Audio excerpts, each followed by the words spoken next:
Welcome back to Flowers. It's been a while. It's now spring, but we're going to be diving into Le Volume Été, which is the volume of summer. I hope the rest of your winter treated you well. I guess before we get started, I kind of want to go over how I'm going to go about approaching this series. Long story short is that I am going to be following a guide this time around. I'm not going to sit here and try to pretend that I'm not, because I think that would be very silly of me to do. But the idea is that I'm kind of not the big, while I love visual novels, I'm not the biggest fan of visual novel bullshit with regards to endings and how you unlock them and weird choice stuff. And so I think that since I'm just here to read a nice story and not be bothered by visual novel weirdness, we're just gonna follow a guide and experience as much of this game as possible, because the object is to present as much of this game as I can, and try not to miss much of anything, which I didn't do a great job of with the first volume, so I kind of want to try to smooth that out this time around. So if you kind of wanted me to sit here and figure out the routes myself, or you know what the lucky number in Brazil is, that's not gonna be the playthrough for that, unfortunately. I also may be a little more knowledgeable about the series now than I was before, but that does not mean that my reactions to things will not be genuine.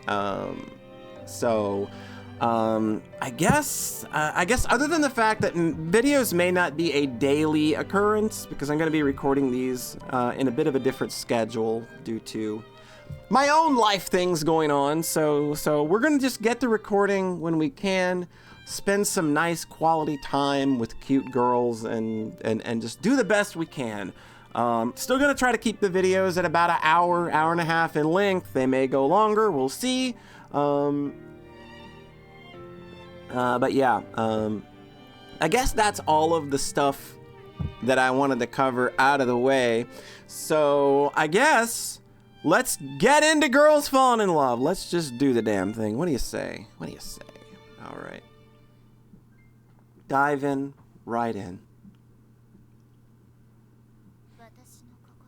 Watching her perform the Sleeping Beauty up there on stage. Yo, that's Erica. Yo, we're in Erica's head. Yes! My sweet baby is gonna fall in love! This is already the best game. This is already the best game in the series. Why is there even a competition at this point? There swirled within me a feverish excitement mixed with intense jealousy. In the role of the Princess Aurora, she spun in pirouette after passionate pirouette, her hand gracefully outstretched as though the fan the flames of my desire. Why? Why does my chest feel so tight? 'Cause you gay, girl, it's okay. As I watched her complete the thing, I'm not even gonna try and pretend I know how to say these words. How bitter was I of my own immovable legs. Seeing her fly across the stage like she had sprouted wings, it awakened me to a feeling of awe bordering on reverence deep within my heart. Nah, girl, you just in love. I realized I had wrapped my arms around myself to suppress my trembling. Oh, poor baby. But also, I knew that behind the burning jealousy lay an undeniable love. Ah! My girl's gonna fall in love. A whisper rose to my lips, unstoppable. I wish to be up there with her. Oh, I love her so much. She's so good. A hero can be anyone, even a man doing something as simple as reassuring and putting a coat on a young boy's shoulder. Oh God, that's so fast. Can we roll that back? All right, a hero can be anyone, even a man doing something as simple as reassuring as putting a coat on a young boy's shoulders to let him know that the world hasn't ended. I don't know. I don't think that you can drape a coat over my shoulders and tell me the world hasn't already ended. I look at everything going on. This is not the Let's Play for this, is it? Suddenly, a line from The Dark Knight Rises comes to mind. I did not watch The Dark Knight Rises. I've only seen The Dark Knight. But it's because I've been thinking precisely the opposite that Polly needs to speed up that message speed a little bit. But it's because I've been thinking precisely the opposite.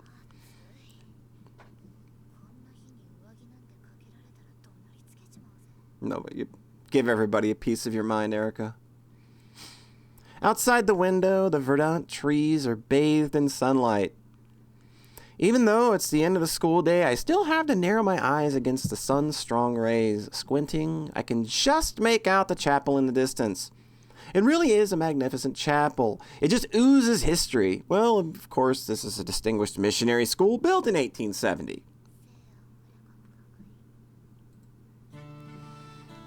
There we go. That's the music to know that we're back home. I was waiting. I'm already nostalgic for it. A school surrounded by a dense forest and high walls. I move my gaze from the window to the ceiling of the hallways, wondering how long has passed now since I arrived. It feels like I've been boarding here for ages, having transferred in part way through the term, but not that much time has actually passed. I'm quite surprised. Dang, that sounds rough.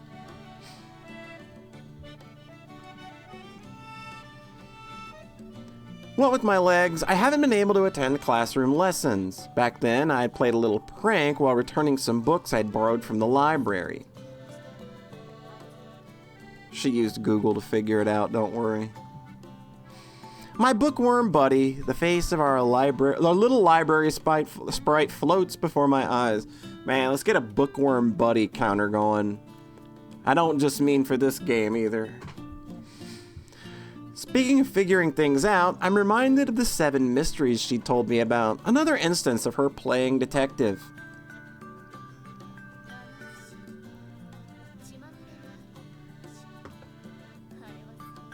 Is it me, or can I barely hear any of the voices?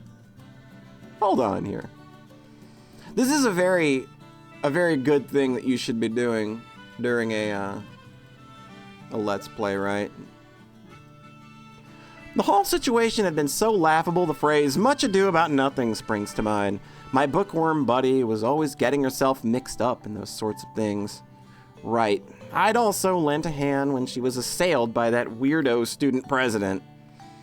And I'd helped investigate the truth behind the Yatsushiro incident, which had been quite unbefitting of this peaceful academy. Oh, that's right, yeah, Yatsushiro, yeah. Yuzuri got murdered. The result of my investigations. I feel like this music is just so loud that I cannot hear the voice. I smile to myself and look up at the ceiling as I think back on our efforts to resolve that incident. My bookworm buddy had been deadly serious, and our class president had earnestly offered forward her own ridiculous deduction, and the other... Oh. Yeah, that's not great. I click my tongue as my thoughts turn to our classmate who disappeared with the spring. She left without giving a second thought to the feelings of those she left behind. I don't particularly care myself, but for her... Just picturing her irritated expression is making me feel the heat even more. I put my hands on the rims of my wheelchair and push it forward. The rubber tires squeak as I make my way down the corridor. On my lap is a book I'd borrowed from the library, and the pressure of it on my thighs, through my skirt, is making me sweat. Who you reading about? As someone who believes that life is just a matter of killing time, I'd always vowed that biographies, written records of that time wasting, were the one thing I'd never read, but my bookworm buddy had recommended it so fervently that I inadvertently found myself borrowing and reading it. It was a nonfiction title by Mikhail Gilmore. That's Shot Through the Heart? I think that's the song. Shot in the Heart? I know about that book. I'm smart. I'm red! I'm cultured somewhat.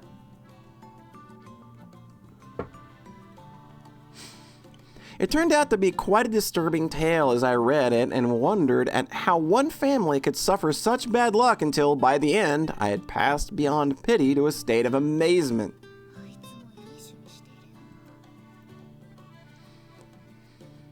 She may look like a graceful young maiden, but she recommends the most shocking books. Yeah, it's about the dude's brother, who murdered 2 people, and then it's this whole deal about how, like, about, like, upholding the rules of state-sanctioned executions and stuff because he wanted to be, like, killed for it, for having done it, and it was a whole deal. It's an interesting book.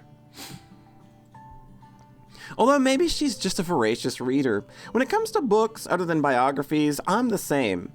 Before I know it, I've arrived before the library. Since I'm reclining back in my wheelchair, I lean forward and put my hand on the doorknob. Swoosh. A window must be open somewhere, as when I open the door, it creates a through draft, and my hair flutters in the breeze. It feels good. It smells like dust and damp and years passing. My favorite smell. I love the smell of damp in the morning. I close the door behind me and go over to the desk to return the book I'd borrowed. At first, I hadn't noticed her, but... Oh, hey, it's a metronome. It's there I find my bookworm buddy staring fixedly at a metronome as though it's her first time seeing the inner workings of a clock.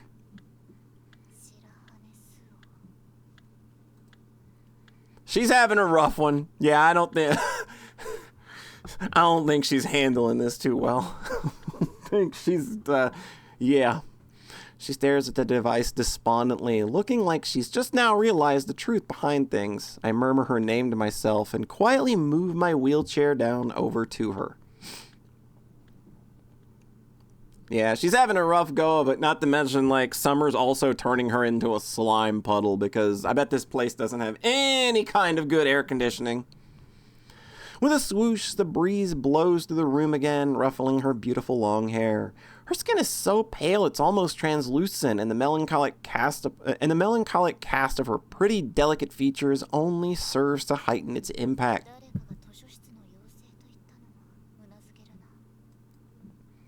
The words had been half in jest, but seeing her like this, she really does have an otherworldly beauty to her.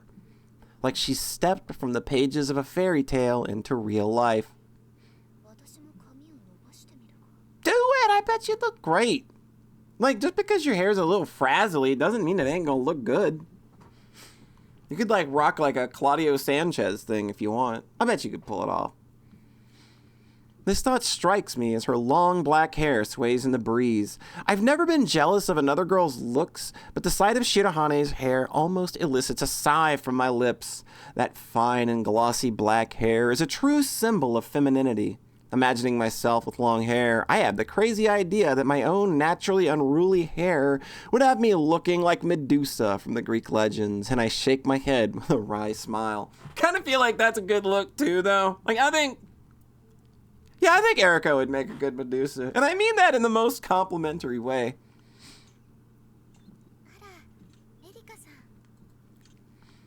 My movements cause my wheelchair to squeak, and Shirahane blinks as though waking from a dream, then forces a smile.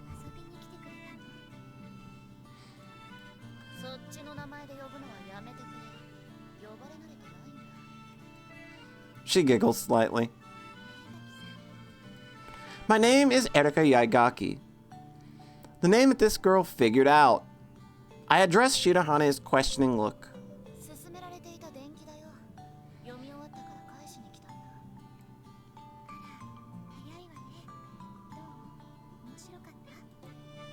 She asks me this with a forced smile that banishes her previous gloomy expression like it was never even there. I place the book on top of the desk.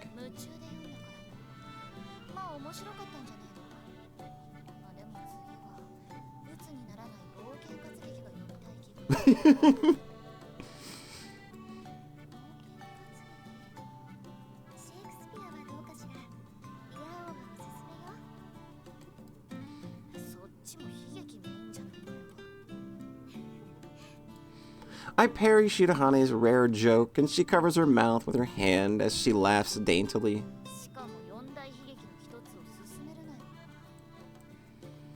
I find myself spellbound by the sight of Shirahane's silky black hair swishing over her shoulder as she smiles. Her eyes are following its flow when... Hey, how you doing? Nah, I'm just admiring the view. Don't worry about it. She asks me.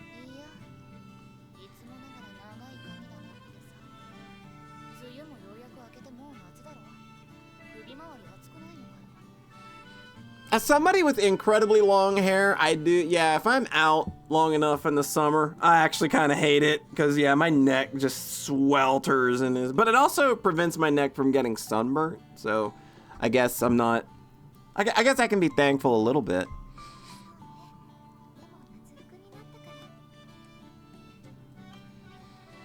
She rubs her upper arms, now bare, and smiles melancholically.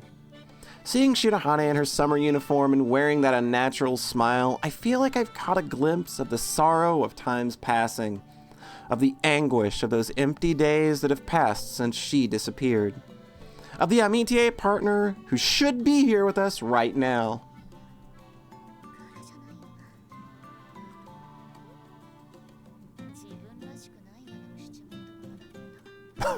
Gee, I wonder why, Erica.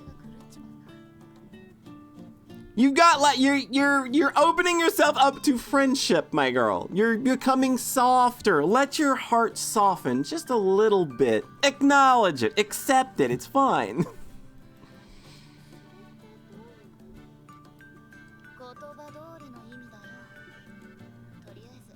Anyway, don't worry about it. We love this smile. We love this mischievous little smile. I stop Shirahane as she starts toward the bookshelves.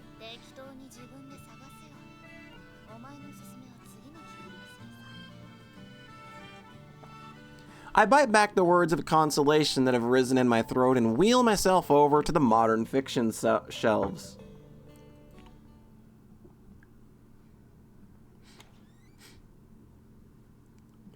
When I open the window in my room, the rays of the evening sun filter in, along with the air outside, which is finally starting to cool. Yeah, you don't want humid hot. It's miserable. And again, don't think this place has any kind of air conditioning. Perhaps because the academy is situated in a forest, the heat is dry and the humidity is low.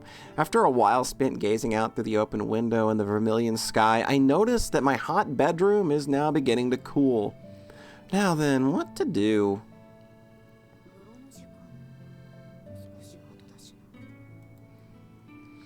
Checking the clock, I see that it's still a while before Sister Basquiat comes to help me bathe. So... not a whole lot.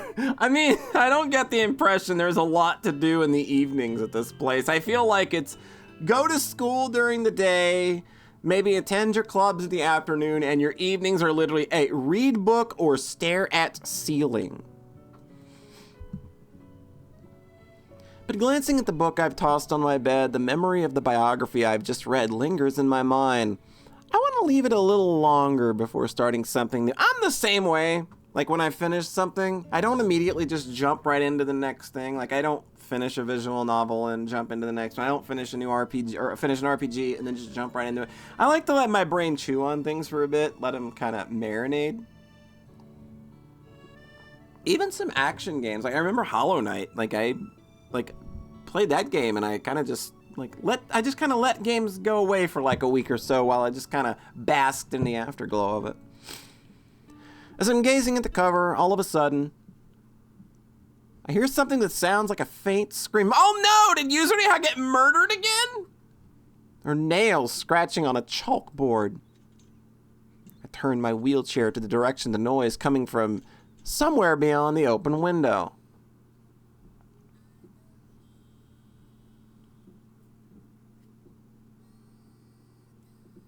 That sounds like nails on a chalkboard?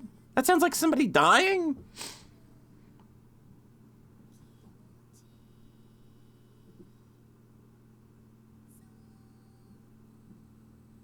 That's reasonably good singing. Wait, it's a voice.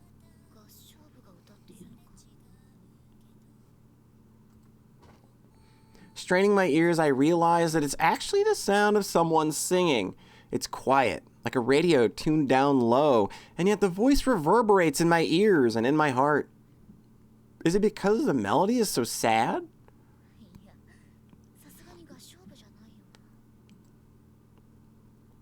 In summer, my window is open whenever I'm in my room. I've never heard singing before, though.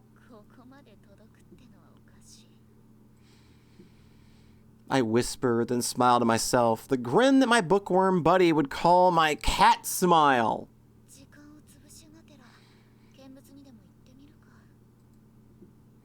Guided by my ears, I put the hands on the handrims of my chair and head off to catch a glimpse of the owner of the voice.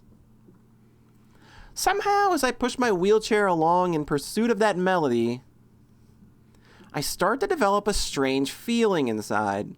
The voice is faint but clear, sad and yet sweet, and I find myself stopping to listen. But this voice, it reminds me of my bookworm buddy's amitié partner who disappeared in the spring, Mayuri Kosaka. She performed a solo at the Tota Plucra S at the Feast of the Assumption. You know what? I have decided that any foreign term that I do not know how to say, I'm just gonna stumble my way through it with English, and it's gonna be bad, but everybody will think it's cute because it's everybody will think it's cute because it'll be like a character trait, but that'll be fine too, and it won't be offensive because nobody's gonna be watching these videos anyway. Her voice had an otherworldly quality to it, a real sense of power. I don't know why she disappeared, and I don't particularly want to, but for her, I shake my head and hurry on toward the voice. It seems to be coming from behind the dormitory building. They're nothing special compared to the magnificent row of cherry trees leading up from the school to the gate, from the school gate, but there are a few trees behind the dormitory too, and it's there.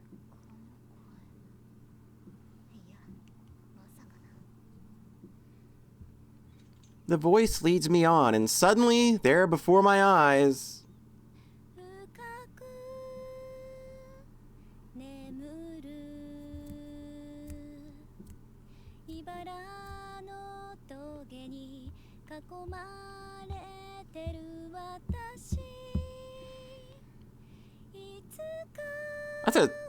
that's a swing and a miss. That is just a hard miss, Erica. I think you might need some glasses. The girl sings on, illuminated by the blood-red light of the dying sun. The length of her hair, her stature, her very aura. It's all the same. I don't know! Maybe a little bit.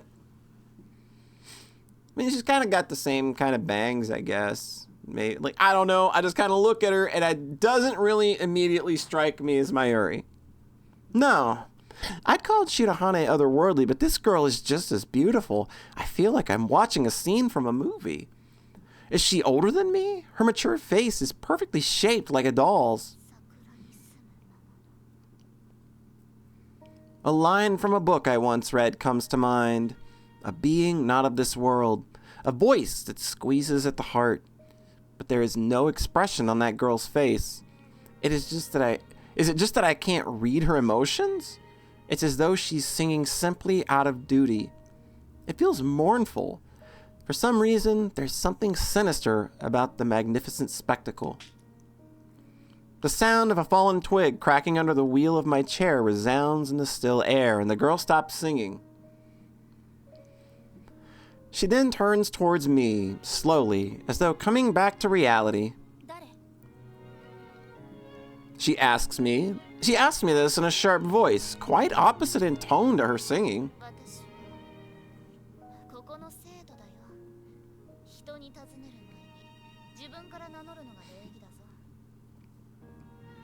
The girl stares back at me intently, as though trying to peer into my soul. After getting a sense of her demeanor from her voice, and after seeing those eyes of hers, I'd automatically spoken quite harshly.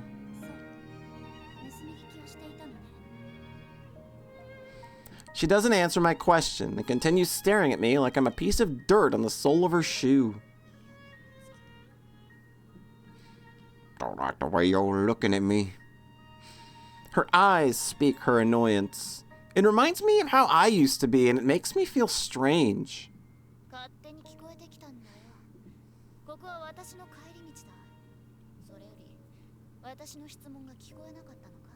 She looks rather indignant, though. She's just like, this girl, she's having nobody's shit right now. She's just, The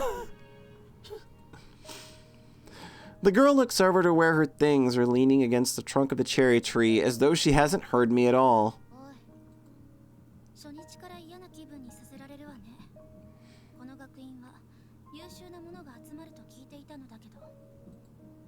Her mutterings reach my ears clearly, and I find myself getting even more pissed off than usual.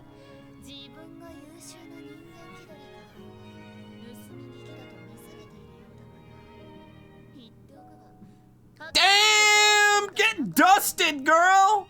Right into the dumpster with your ass. Something like emotion finally crosses her face at my response. I much prefer it to the mask she'd been wearing before. But she quickly banishes it and bends down to retrieve her bag.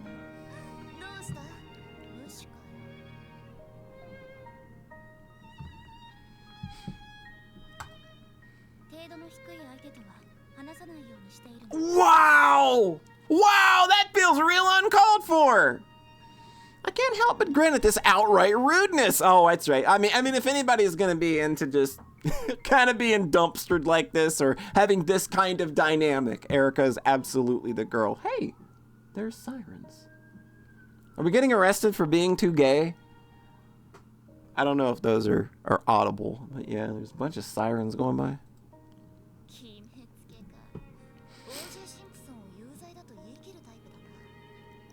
Oh damn, we're being topical now.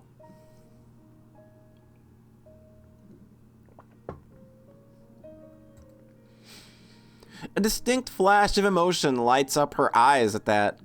An irritation in her doll-like features that she makes no effort to hide. Then she slowly looks me over, from my eyes to my face, to my body, my wheelchair, and my useless legs.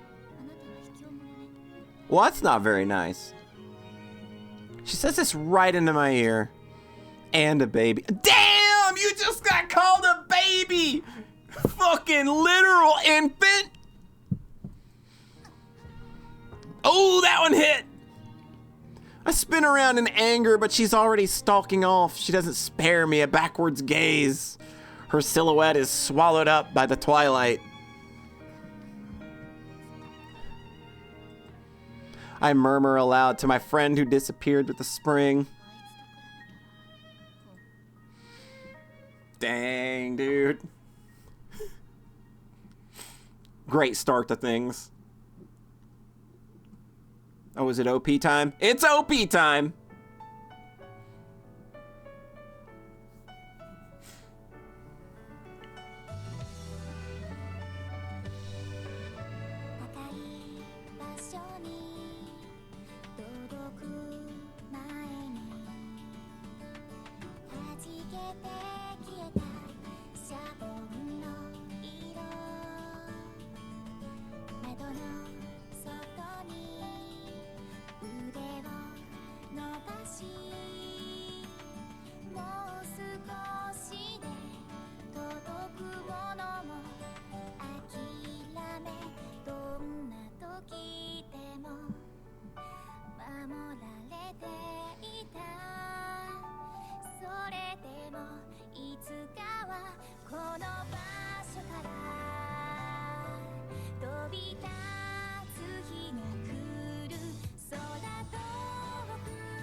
think I'll let you know what I think after we probably do a chapter introduction. Yes, that's what I thought. Okay, hold on. I'll let you know what I think momentarily. There's a story in Grimm's Fairy Tales called The Frog Prince. It's famous in Japan, too. The princess kisses the frog in a show of gratitude, and her kiss breaks the witch's curse. The frog returns to human form and marries the princess. But the original version is not quite as pleasant as the one we're familiar with today.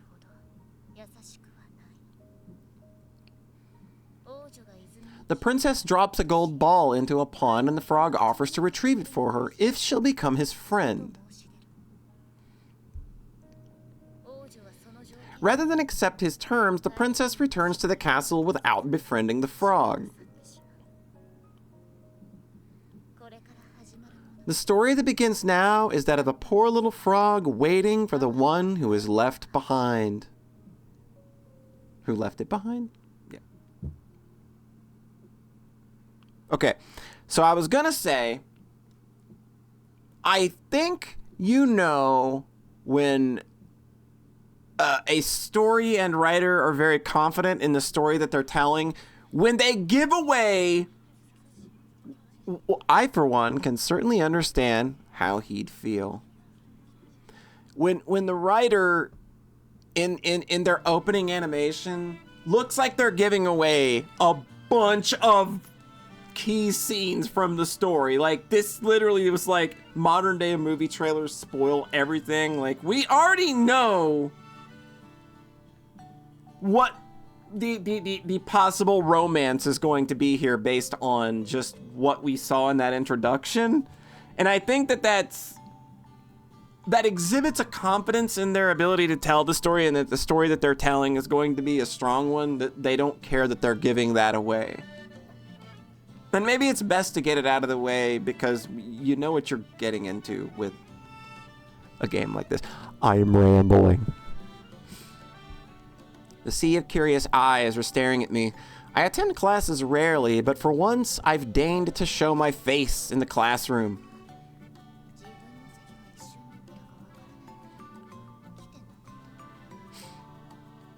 I mean, you got your seat everywhere you go. I mean, wherever Erica sits, wherever Erica fits, she sits. When I arrive in my own seat, I flop face down on the desk. I feel like a panda at a zoo. As the rabble continues staring at me, the door to the classroom opens and someone rushes over with a grin.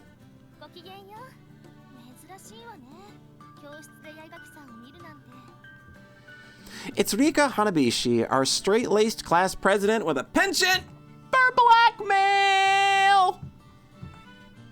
I'm gonna make an adjustment here.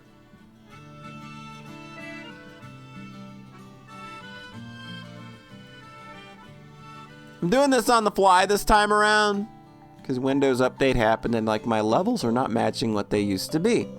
So we're just gonna kind of fly by night this and hope things work out better. All right. It's Rika Hanabishi, our straight-laced class president. She greets me with a most charming smile. She's also quite the busybody.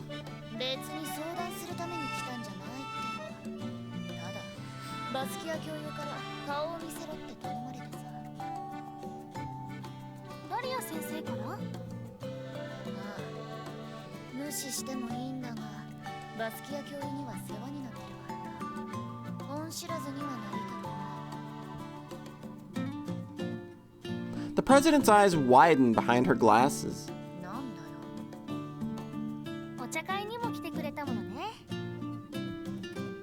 She's hinting at something.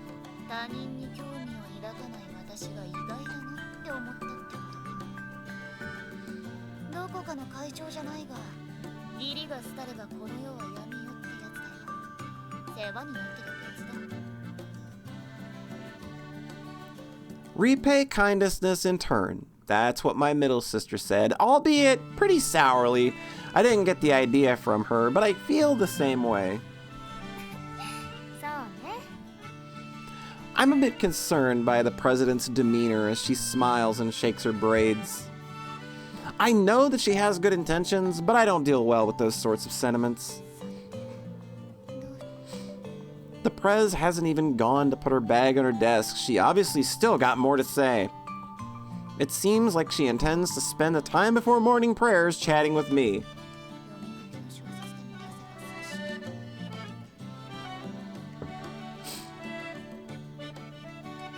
Just as I'm thinking this... Oh, they found me! The adorable Fruit Sisters have found us! Spread your arms wide and offer a hug. A lively voice reverberates through the room and I feel even more vexed. The twins, who are tiny even for first-year students, make a beeline for me.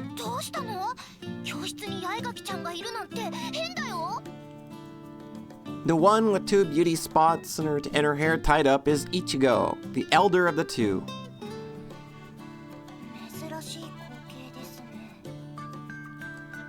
The one with a single beauty spot and her hair down is the younger sister, Ringo. It's so easy to get them jumbled up. I remember how the near-identical sisters themselves explained how to tell them apart. I say...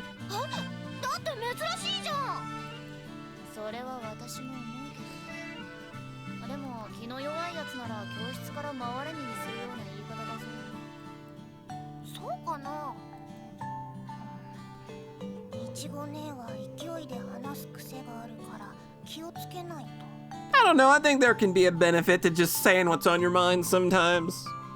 I'm here to let Ichigo speak her mind. Hey, you were treating me like a zoo animal yourself. As I'm quipping to myself, I hear a clear voice from somewhere above me. It's a familiar voice, and it belongs to exactly the kind of person who would do an about turn at the twins' words.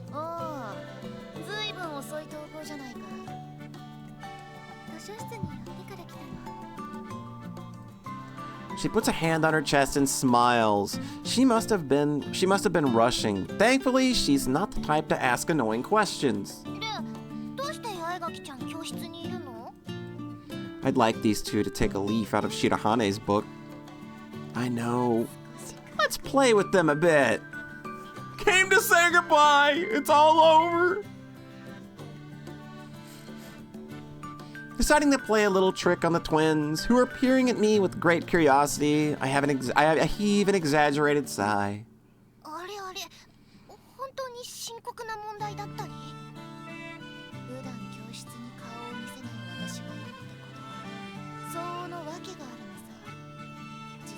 The truth is, my butt has a crack in it! The twins gulp. Hey, they're pretty cute up close. Oh, dang!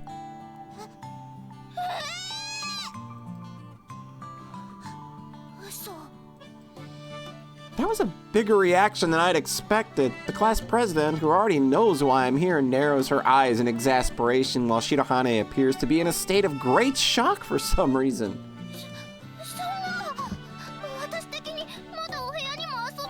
Oh, listen to her.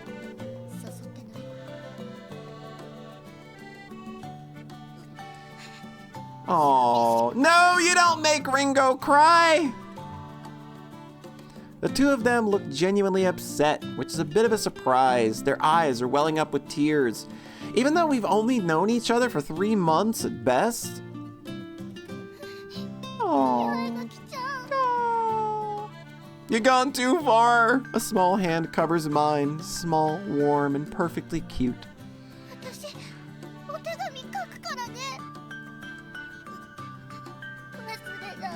Oh.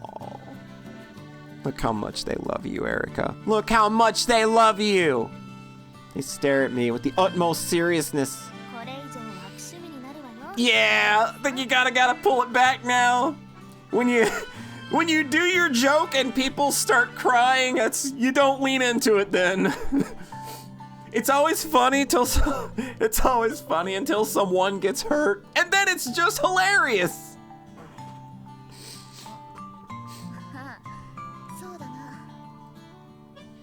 I place my other hand on top of hers. I'm just kidding, I tell them with a grin.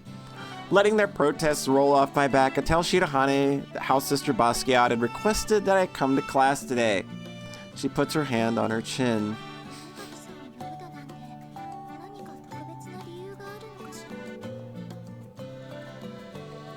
She lapses into thought. She always seeks an answer right away for even the smallest things. Well, I suppose that's just the interesting thing about her.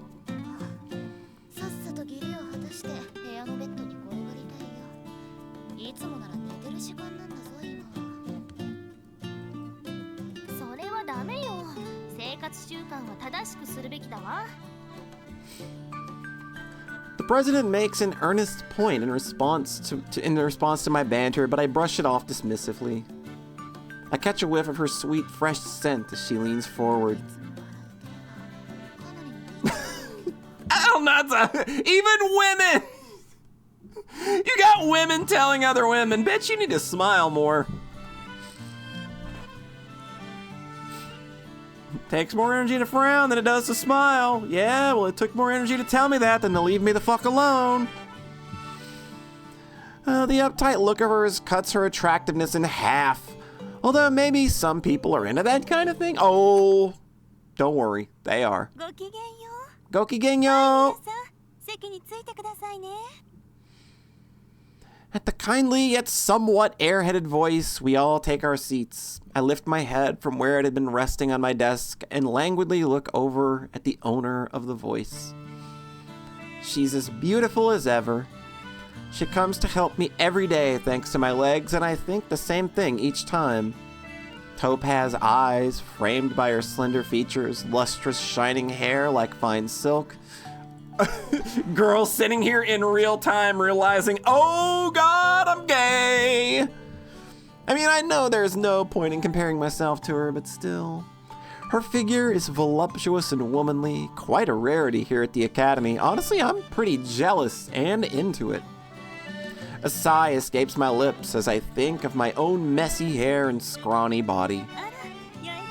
There's an audience for you, girl, don't worry. When you're older, trust me, you'll understand there's an audience. You got an audience. She addresses me like a child and I raise my hand slightly in response. I hear a suppressed giggle and suddenly feel embarrassed.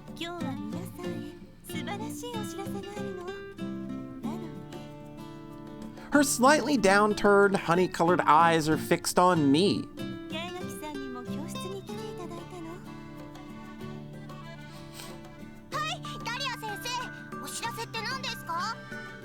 Her sprite is adequately bouncy when she hops up to say something.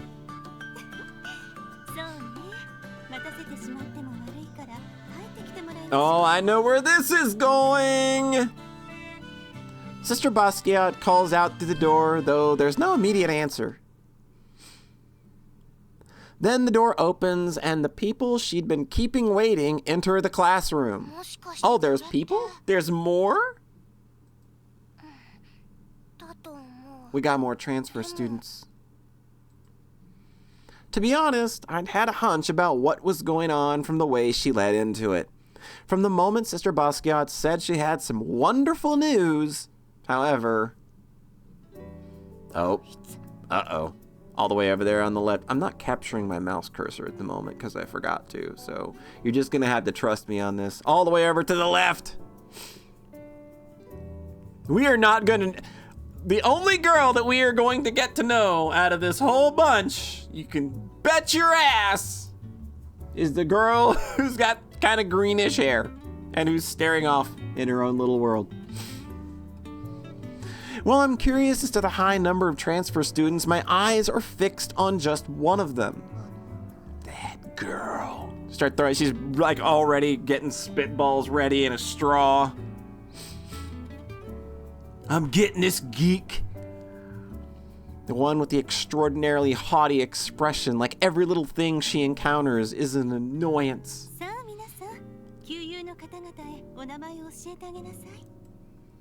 The serious-looking transfer students do as they're told and introduce themselves to us one by one. Then lastly, it's the turn of the girl with those horrible eyes.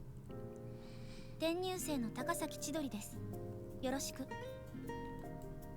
She throws this out coolly. Her haughty attitude reminds me of our encounter under the cherry tree. Sister Basquiat Sister Basquiat urges her to perhaps say a few words more, but 特にありません。 I'm done. This is me. I can't remember what grade it was, but I do know that there was like, we were made to do introductions like this. And that was just literally me. It's like, hi, this is my name.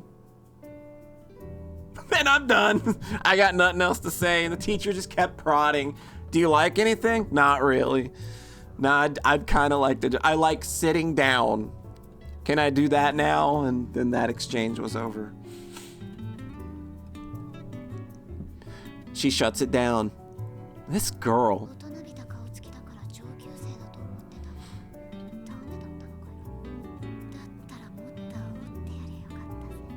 I thought I'd known I'd have started fucking with her more. Now that I know she's on my level, though, out comes the spitball straw. Perhaps having overheard my mutterings, the student in front of me looks back in surprise and stares at me. I ignore her and glare at Chidori Takasaki. そうね。私からお話ししようかしら。高崎さんはお仕事のご都合でバレエと歌がとても。 Oh, well, she just came to the right school, didn't she? She just miraculously had all the right things to come here. Everyone is intrigued by her use of the word work. A buzz starts up across the classroom, and then our president raises her hand slightly. ダリア先生、お仕事というのは? She asks the question that's on everyone's mind. あら、そうね。そう。 She claps her hands together as though it's only just occurred to her. 話すのを忘れていましたが、高崎さんは芸能のお仕事をされていたそうなの。だから。 Oh, we got a famous girl. We got an idol in our midst. My classmates seem very impressed to learn that one of the new transfer students is a celebrity. As for me, I bet that's overwhelmingly correct in most cases. At least that's the impression I get. A two-faced bunch. 高崎千鳥、聞いたことがあるよ。有名人なの。歌番組とかで見たことあるよ。 Those words add fuel to the fire, and the buzz grows louder, with more and more of the students turning their fervent gazes on the girl, this Chidori Takasaki. Then the questions start to fly like arrows. Are you enrolling here properly or just temporarily? Will you keep performing? Can I get your autograph? And in response to all these questions, the same answer. この学院は気に入りました？わからないわ。 The class president's taken aback expression mirrors the rest of the class. Somehow Takasaki shuts everything down with her short, I don't know, in response to the president's... I mean, that is a good tactic. Again, a tactic that I used often to avoid getting to know people. Like, I literally transferred to another school because I had moved for 6th grade, and I remember just a bunch of kids asking me questions, and I was just like, dude, I don't know. I just didn't want to be there. And like, I became I don't know kid for probably like the first week until I actually started talking to somebody. And amazingly enough, it was about Nintendo games. Because turns out that's all you got to do to ingratiate yourself to a poly is like, oh, hey, I've got this rad copy of Blaster Master in my backpack. And I can say, I played that. What's up, Larry? How you doing? You were a good pal.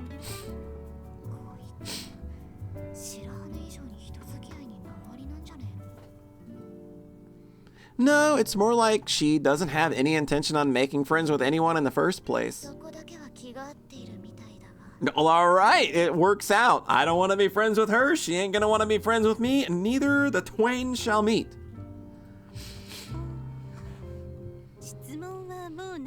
She looks exasperated at all this. It seems everyone has realized that there's something strange about this Chidori Takasaki. Their fervor has died down, and a strange hush has descended over the room, like a bunch of idiots had got carried away with themselves and spoiled things for everyone. それでは皆さん、新しい転入生の皆さんと仲良くしてあげてくださいね。Pretty sure that's going to be the first thing everybody does. We are absolutely going to be so nice to Chidori Takasaki. There's a chorus of agreement. それと転入生たちのアミティエですが。At these words, everyone's expressions change, especially those of the Sasaki twins. あいつらはアミティエが辞めているからな。Thinking about it logically, they'll probably have the new students fill in for those who have left. As I'm wondering about this, 彼女たちは昨日アミティエ a horrible realization has just came over Erika Yaigaki's mind. She looks around at everyone. 彼女たち同士で組んでもらうことになったの。 With every word Dahlia speaks, I think Erika knows that her fate is sealed.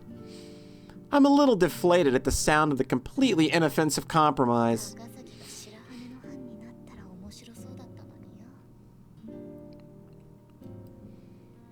That weirdo would have been quite the burden for the straight-laced class president and the serious, sensitive Shirahane, which is exactly why I thought they would have made an interesting combo. Well, the group she'd probably get along best would be... 佐々木姉妹のところか。 It's currently just the two of them in their Amitie group, too. With their outgoing personalities, even an oddball like her would find themselves swept along in their current. Having concluded her explanation to the transfer students, Sister Basquiat puts her hand on Takasaki's shoulder and looks around the classroom. Then, for some reason, her gaze fixes on mine. She smiles brightly. ごめんなさいね。そういえば一つだけ例外があったの。アミティエ選考試験だけど、このクラスの生徒で高崎さんと非常に気質が合う子がいたの。I wonder who it's gonna be. Come on, don't tell me. だから転入生組は3名と2名で分かれることになるけれど、それで構わないわよね、高崎さん。 The bewildered-looking Takasaki gives a slight nod and Sister Basquiat claps her hands together and smiles. それじゃあ高崎さんのアミティエですが。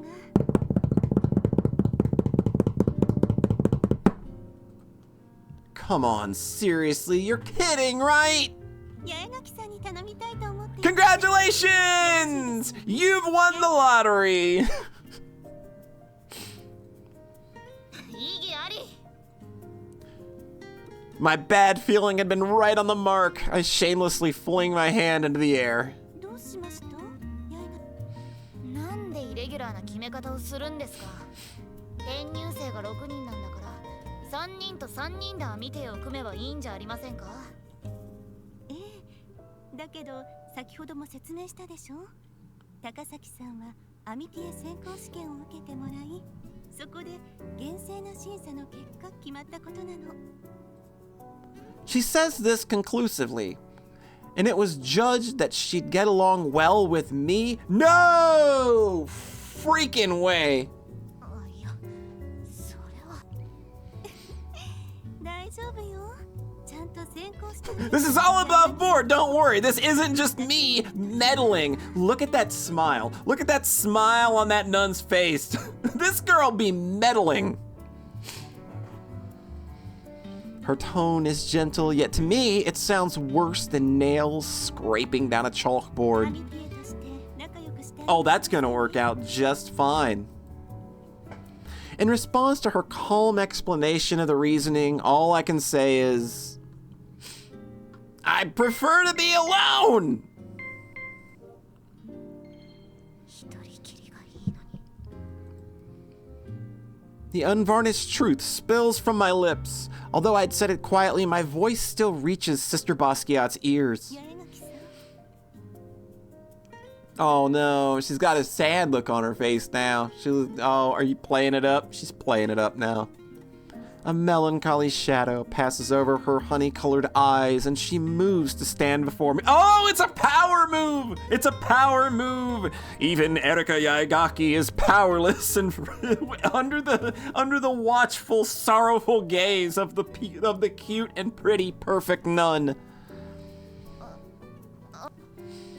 Her sweet, womanly scent washes over me as she wraps her soft hand around. Oh, you're done. You're done. You're sunk. It's over. Erika Yaigaki has lost this day. You're done. You're done. これからは寂しくありませんよ。きっと毎日が楽しく安寧に満ちた生活になります。なんか勘違いされてる。 She clearly thinks that I'm some lonesome girl trying to put on a brave face. She speaks to me in a quiet voice like she's consoling a child. いや、そういうことではなくてですね。何？ Yeah, you're done. Just give it up. Erika, you're done. You're not winning this. I said I didn't hold up well against people acting out of pure goodwill. Well, here's someone I'm even weaker against. Yeah, I think most people would be. どうにも事情を思い出して仕方ないんだよな。 Although in appearance and personality she's completely different, Sister Basquiat still strongly reminds me of my second oldest sister. わかりました。 I try to pull my hand out of her warm grasp. それではホームルームの後、学院内の案内をしてあげてください。 Yeah, sure, whatever, blah, blah, blah. She keeps a firm grip on my hand, and all I can do is answer in the affirmative. Yeah, that's all you... Yeah, you're not winning. All right, so I think I'm going to go ahead and call that for now. Boom, quick save. Look at that. That's an even more convenient way of saving. So, with that out of the way, that was a fine start to things. We are jump starting in, and obviously, like, the best part is we're in the headspace of Best Girl. Like, what more could you want? So, of course, as always, thanks for watching. I hope you have a nice rest of whatever. Hope to see you here next time. You have a nice rest of your whatever. Again, I said that again. Why did I say that again? Anyway, bye!